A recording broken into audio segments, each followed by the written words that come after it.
আমরা অনেকেই আমাদের ফ্যামিলির সাথে থাকি কিংবা বিভিন্ন কাজের কারণে ফ্যামিলি থেকে দূরেও থাকি। ফ্যামিলির সাথে থাকলেই কিন্তু ফ্যামিলি টাইম ক্রিয়েট হয়ে যায় না। ছোট বড় অনেক মোমেন্ট দিয়ে ফ্যামিলি টাইম ক্রিয়েট করতে হয়। তেমনি আমরা সবসময় চেষ্টা করি বাড়িতে থাকলে বা যেকোনো ছুটির দিনে একসাথে লাঞ্চ, ডিনার বা ব্রেকফাস্ট করা। যাতে সবাই দিনে বিভিন্ন কাজে বিজি থাকলেও অন্তত খাবার টাইমটুকুনি সবাই একসাথে আমরা মজা করে গল্প করতে করতে খেতে পারি।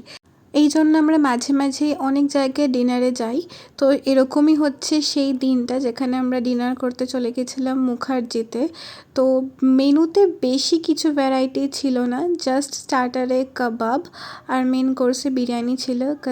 এইগুলোই বেশি প্রেফারেবল। আর আমাদের যেতে যেতেও অনেকটাই লেট হয়ে গেছিলো, তাই জন্য অত বেশি ভ্যারাইটি কিছু অর্ডার দিয়ে আস্তে আস্তে খাওয়ার একদমই টাইম ছিল না, খিদেও পেয়ে গেছিলো।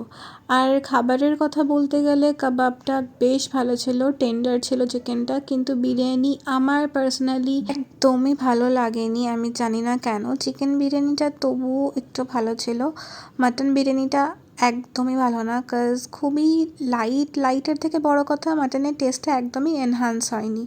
তো যাই হোক, দ্যাটস ইট ফর টুডে। আর তো মনে হয় এরকম ডেইলি বিজি স্কেডিউলের মাঝে এরকম ফ্যামিলি টাইম, ডিনার টাইমগুলো বেশ রিফ্রেশমেন্টের কাজ করে। তোমাদের কি মত আমাকে কিন্তু জানাতে ভুলো না।